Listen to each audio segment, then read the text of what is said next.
O trailer de The Batman saiu, todo mundo viu, comentou, fez vídeo sobre os segredos escondidos, que todo mundo sabe que é só uma forma de ganhar clique de gente curiosa com motivos, e eu não falei nada.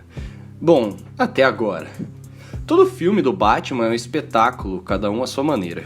Não que todas as pessoas irão gostar de todas as versões que forem para o cinema, até porque este gostar de algo é totalmente baseado na sua construção como pessoa. E o que importa realmente é a maneira que você articula seu pensamento e apresenta para os outros. O gostar por gostar não é tão importante sem a reflexão sobre. Logicamente, este Batman, dirigido por Matt Reeves e protagonizado por Robert Pattinson, tem um propósito lucrativo. Mas pelo interesse do diretor na produção e suas entrevistas, podemos dizer que também existe um propósito artístico. Para o público, é o primeiro filme protagonizado apenas pelo Homem-Morcego desde o Cavaleiro das Trevas Ressurge, apesar dessa não ter sido a última vez que vimos o Batman em tela.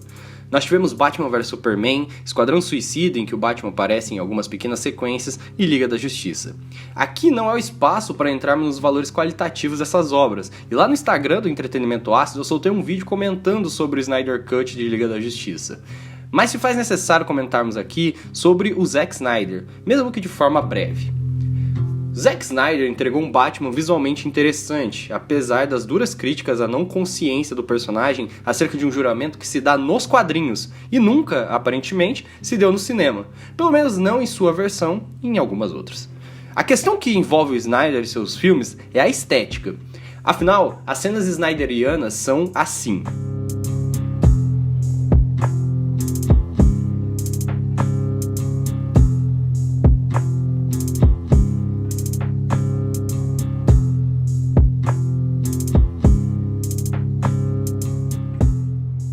O que o Zack Snyder fez não foi uma revolução cinematográfica em prol de um realismo, mas transformou o cinema da DC em um compilado de cenas esteticamente agradáveis, mesmo que o formato se estabeleça de uma forma melhor em videoclipes do que em longas de ação.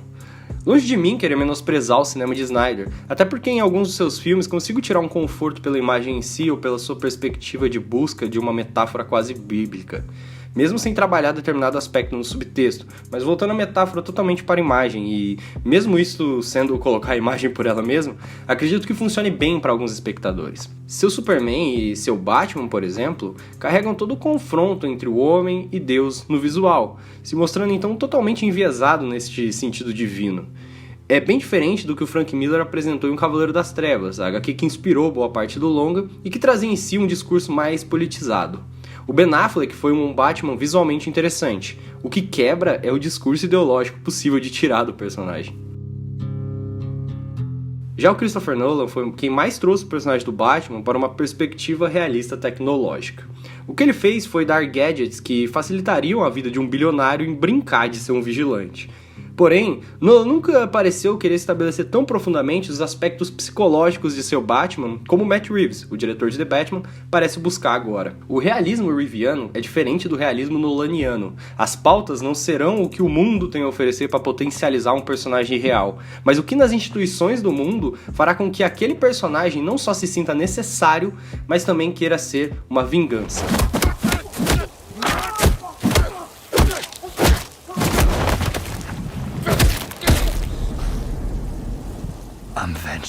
O potencial, assim, é enorme.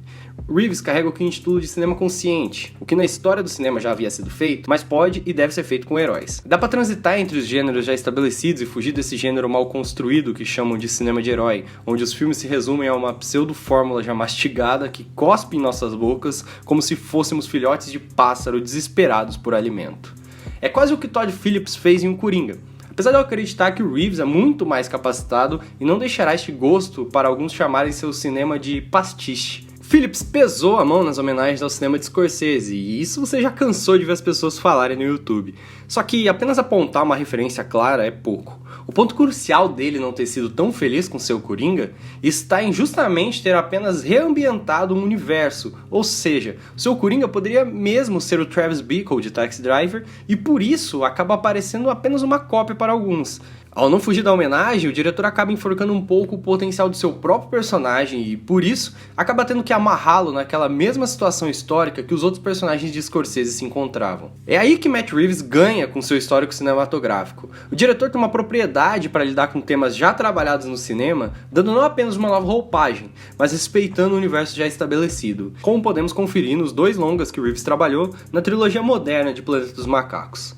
Sobre The Batman, há quem se engane e acabe apenas por buscar similaridades com determinados thrillers que trazem em sua história um serial killer e um papel de grande destaque.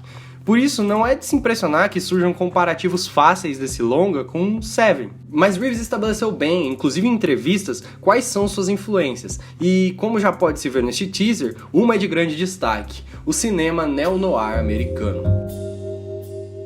Como este não é um vídeo sobre The Batman, vamos nos debruçar acerca de uma das influências desse filme, Chinatown, longa dirigido por Roman Polanski, escrito por Robert Downey e que tem como estrela principal Jack Nicholson. Tá, mas se você ainda não assistiu o filme, pode ficar tranquilo. Aqui a gente vai só comentar sobre a estrutura do filme e se você tiver interesse em assistir o filme, você pode entrar no nosso grupo do Telegram pelo link da descrição, que lá a gente vai disponibilizar a melhor forma para assistir esse filme. Em seu livro O Manual do Roteiro, Sid Field defende que Chinatown é um dos mais primorosos roteiros de Hollywood. Mas o que é um roteiro? É um texto, um projeto, uma sequência de quadros com diálogos? O que é um roteiro?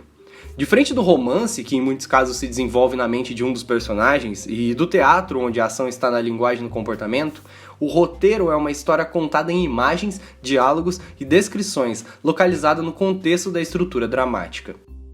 Ou seja, o roteiro nada mais é do que um substantivo. Conta sobre uma pessoa, em um lugar, vivendo uma coisa. Ou isso aí no plural. Só que para um roteiro existir, ele precisa de uma estrutura. Estrutura vem do latim structura e significa basicamente organizar e agrupar elementos diferentes. Se num jogo de damas você precisa de peças, tabuleiro e jogadores, em uma história você também precisa de determinados componentes, personagens, cenas, ação, sequência, ato 1, 2 e 3.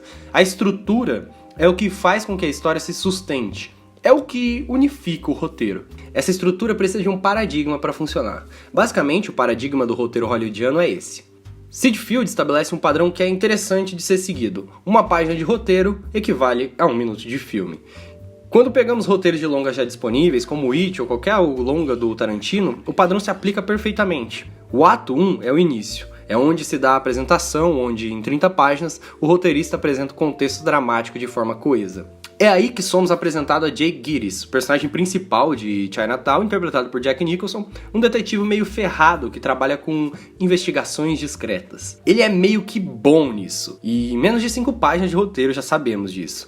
A partir da 5ª página, conhecemos uma tal senhorita Murray, que tem como objetivo nessa cena contratar Jake para descobrir com quem seu marido está tendo um caso. E pronto, temos a premissa dramática do longa, já estamos introduzidos na história. Entramos no ato 2, que vai da página 30 até a página 90, onde existe o confronto. É aqui que o personagem deve enfrentar diversos obstáculos que o impedem de alcançar sua necessidade dramática. Em Coringa, por exemplo, é aqui a parte em que Arthur Fleck começa a se movimentar contra seu pai, as apresentações em stand-up. Em Os Vingadores é todo o ato que se dá no heliporto da SHIELD, após Loki ser capturado e tentar manipular cada um dos Vingadores. São essas complicações que levarão o filme até seu clímax. Sid Field diz que todo drama é conflito. Assim sendo, sem conflito não há personagem. Sem personagem não há ação. Sem ação não há história. E sem história não há roteiro. Em Chinatown, o segundo ato começa por volta da página 23 e é onde os porquês começam a aparecer, junto das pistas que levarão Jack Nicholson a um mistério bem mais intrigante e institucional do que um simples caso de traição.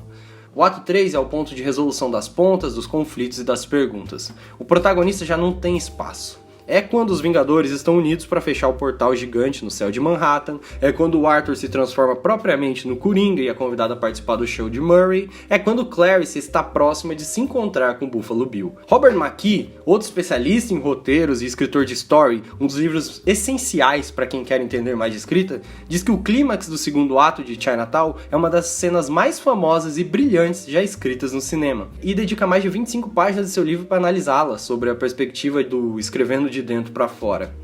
Chinatown tem um equilíbrio extremamente bem construído entre a ação física e emocional, que se dá a partir das descobertas que o personagem de Jack Nicholson faz acerca da trama que move o longa, a água, e seus sentimentos para com uma das personagens. Quando você conhece o assunto do seu roteiro, quando você sabe como tratá-lo, o roteiro flui bem. Chinatown é espetacular no quesito equilíbrio. Até mesmo os detalhes que são adicionados ao protagonista fazem sentido na trama, como quando o Nicholson ganha um corte no nariz por, como detetive, ser narigudo. Não é à toa que Sid Field afirma que Chinatown é o melhor roteiro americano escrito durante os anos 70, e serviu de exemplo quando Sid ministrou uma oficina de roteiro a convite do ministro da Cultura da Holanda e da indústria cinematográfica belga. Chinatown é uma viagem de descoberta que se mostra estruturada de ponto de virada a ponto de virada, onde tudo move a trama para frente. Alguns críticos defendem a ideia da resolução de Chinatown ser um reflexo de alguns dos eventos da vida de Polanski, como os momentos nos campos de concentração e a morte de sua esposa Sharon Tate, a atriz que recentemente ganhou destaque no longa do Tarantino, Era Uma Vez em Hollywood, e caraca, por que eu não falei desse filme aqui nesse canal em algum momento ainda? Se The Batman incluir a perspectiva detetivesca que se encontra no cânone quadrinístico do Homem-Morcego e for ao menos metade do que Chinatown é como história policial extremamente intrigante, podem ter certeza que iremos nos deparar com o melhor filme do Batman já feito na história. Mas isso é apenas um se. Torço apenas para que The Batman acabe com... Esqueça, Bruce. É Gotham City.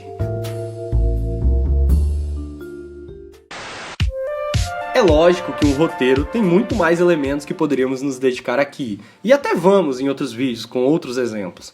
O ponto é que eu tinha essa chance de falar de Batman, Matt Reeves, Chinatown e um pouco da estrutura em 3 atos, e eu não podia perder isso, né? E isso que eu não cheguei nem a comentar sobre o Robert Pattinson, que além de ser um ator inacreditável, e eu posso desenvolver isso em um longo ensaio caso vocês queiram, é um tremendo de um gostoso. Eu sou o Gabriel Guinan e aproveitando o espaço final, eu vou me desculpar aqui pela demora para fazer um vídeo novo. Esse aqui claramente não é o vídeo que eu estou trabalhando há 3 meses, mas veio a ideia e eu resolvi não me segurar. Sobre o vídeo que eu estou trabalhando, só quero dizer que é um grande vídeo sobre a maior mente criativa norte-americana dos quadrinhos. E é um grande vídeo em todos os sentidos. Além disso, eu estava ocupado finalizando o roteiro da minha nova HQ, que claramente foi minha prioridade nesses últimos meses e que em breve vocês devem receber algumas informações por aqui. Obrigado se você assistiu até agora, novos vídeos sempre que possível e tchau!